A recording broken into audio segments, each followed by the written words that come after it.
ರಾಜ್ಯದಲ್ಲಿ ಜಾತಿ ಜನಗಣತಿ ವಿಚಾರ ಸಾಕಷ್ಟು ಜಟಾಪಟಿ ಕೂಡ ಕಾರಣ ಆಗಿರುವಂತದ್ದು. ಪ್ರಬಲ ಸಮುದಾಯದ ವಿರೋಧ ಕೂಡ ವ್ಯಕ್ತ ಆಗ್ತಾ ಇರುವಂತ ಈ ಬಗ್ಗೆ ಮಾತನಾಡಕ್ಕೆ ಮಾಜಿ ಸಚಿವರಾದಂತಹ ಸಿಎಂ ಇಬ್ರಾಹಿಂ ಅವರ ಮಾತನಾಡ್ತಾ ಹೋಗ್ತೇನೆ. ಸರ್, ಈಗ ಜಾತಿ ಗಣತಿ ಅಂತ ಗಮನಿಸಿದಿರಿ, ಏನ್ ಹೇಳ್ತೀರಾ ಸರ್? ಈಗ ಮಾಹಿತಿಯ ಪ್ರಕಾರ 75 ಲಕ್ಷಕ್ಕೂ ಹೆಚ್ಚು ಮುಸ್ಲಿಂ ಇದ್ದಾರೆ ಒಂದು ವರದಿ ಕೂಡ ಬಹಿರಂಗ ಆಗಿರುವಂತದ್ದು.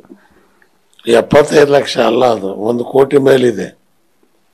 ಬಟ್ ಇದಕ್ಕೆ ಆತಂಕ ಪಡಬೇಕಾದ ಅವಶ್ಯಕತೆನೇ ಇಲ್ಲ.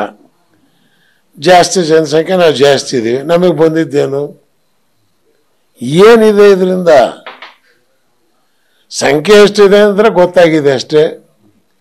ಇದರಿಂದ ಯಾರಾದ್ರೂ ಯಾಕೆ ಆತಂಕ ಪಡಬೇಕಾದಂತ ಅವಶ್ಯಕತೆನೇ ಇಲ್ಲ. ಜಾತಿ ಆಧಾರದ ಮೇಲೆ ಪಾರ್ಲಿಮೆಂಟ್ ಅಸೆಂಬ್ಲಿ ಸೀಟ್ ಕೊಡೋದಾದ್ರೆ ನೀವು ಆತಂಕ ಪಡಬಹುದು. ಅದೇನಿಲ್ವಲ್ಲ. ನಾವೆಷ್ಟಿದ್ರು ಕೂಡ ಬಿಜೆಪಿಯವ್ರು ಹೇಳಿದ್ದಾರೆ ಸೌತೆಕಾಯಿ ಮಾರೋರು ಅಂತ. ಅದಕ್ಕೆ ಕಾಂಟ್ರಾಕ್ಟಲ್ಲಿ ಕೊಡ್ತೀವಿ ಅಂತ ಹೇಳಿ ಸೌತೆಕಾಯಿ ಬೇಡ ಕಾಂಟ್ರಾಕ್ಟರ್ ಮಾಡ್ತೀವಿ ಅಂತ ಹೇಳಿದ್ರೆ ನಿಮಗೆ ಸಿಟ್ಟು ಯಾಕೆ? ಒಂದು ಕಡೆ ನೀವು ಹೇಳ್ತೀರಿ ಬಡತನ ಇದೆ ಅಂತ. ಇದು ಜಾತಿ ಜನಗಣತಿ ಮಾತ್ರ ಆಗಿಲ್ಲ, ಆರ್ಥಿಕ ಜನಗಣತಿನೂ ಆಗಿದೆ, ಸಾಮಾಜಿಕ ಜನಗಣತಿನೂ ಕೂಡ ಆಗಿದೆ. ಇದರಲ್ಲಿ ತೀರಾ ಹಿಂದುಳಿದವರು ಇದ್ದಾರೆ ಅಂತ ಹೇಳ್ತಿದ್ದಾರೆ. ಅದಕ್ಕೆ ಯಾಕೆ ನೀವು ಸಿಟ್ಟಾಗಬೇಕು? ಸೊ ಇದರಿಂದ ಯಾವ ಸಮಾಜದವರು ಆತಂಕ ಪಡಬೇಕಾದಿಲ್ಲ. ನಾವು 75 ಲಕ್ಷ ಇದ್ದೀವಿ, ಆದರೂ 7 ಜನ ಇದ್ದೀವಿ MLAಗಳು. ಏನದಕ್ಕೆ 20 ಆಯ್ತಾ? ಇಲ್ಲ.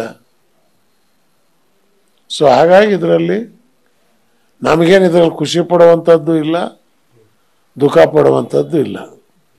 ನಾವಿದ್ದೀವಿ.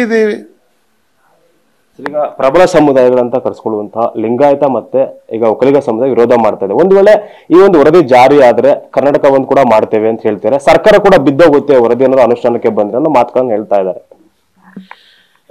ಇದು ಅವರು ಇಷ್ಟು ಆತಂಕ ಪಡಬೇಕಾದ ಅವಶ್ಯಕತೆನೇ ಇಲ್ಲ. ಈಗ ಅವ್ರ ಸಂಖ್ಯೆ ಕಡಿಮೆ, ಜಾತಿ ಜನತೆ ಕಡಿಮೆ ಆದ್ರೆ ಅಂದ್ರೆ MLA ಸೀಟ್ ಏನಾದ್ರು ಕಡಿಮೆ ಆಗ್ತಾ ಇದೆಯಾ? ಇಲ್ಲ. ವೋಟ್ ಕೊಡೋ ಪುಣ್ಯಾತ್ಮರಿದ್ದಾರೆ, ಕೊಡ್ತಾರೆ. ಯಾಕೆ ಆತಂಕ ಪಡ್ಬೇಕು? ನೀವು ಪಡಬೇಕಾದಂಥ ಅವಶ್ಯಕತೆನೇ ಇಲ್ಲ. ಯಾರು ಎಷ್ಟಿದೆ ಅಂತೇಳಿ ಗೊತ್ತಾಗಿದೆ ಅಷ್ಟೇ. ತಿಳ್ಕೊಳ್ಳಿ, ಸಂತೋಷ ಪಡಿ.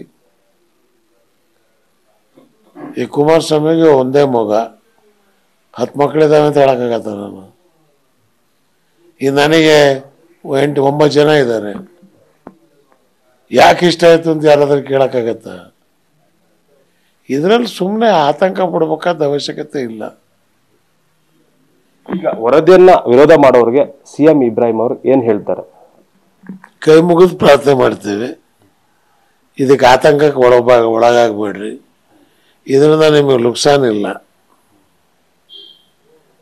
ಇದನ್ನೇನಾದ್ರೂ ನಿಮ್ಗೆ ಇನ್ನೂ ನಿಮ್ಮ ಸಂಖ್ಯೆ ಜಾಸ್ತಿ ಇದೆ ಅಂದ್ರೆ ಎಸ್, ಆಧಾರ್ ಕಾರ್ಡ್ ಇದ್ದಾವೆ, ಅದನ್ನ ನೋಡ್ಕೊಂತ ಹೇಳ್ರಿ, ಲೆಕ್ಕ ಕರೆಕ್ಟಾಗಿ ಸಿಕ್ಬಿಡುತ್ತೆ. ಯಾಕೆ ಇಷ್ಟು? ನಾವೆಲ್ಲ ಭಾರತೀಯರು, ನಾವೆಲ್ಲ ಕರ್ನಾಟಕದವರು. ಅದು ಮುಸ್ಲಿಮ್ ಇರಲಿ, ಲಿಂಗಾಯತರಿರಲಿ, ಒಕ್ಕಲಿಗರಿರಲಿ, ನಾವೆಲ್ಲರೂ ಕನ್ನಡಿಗರು, ನಾವೆಲ್ಲ ಕರ್ನಾಟಕದವರು. ಈ ಭಾವನೆ ತಂದ್ಕೊಳ್ಳಿ ಸಾಕು.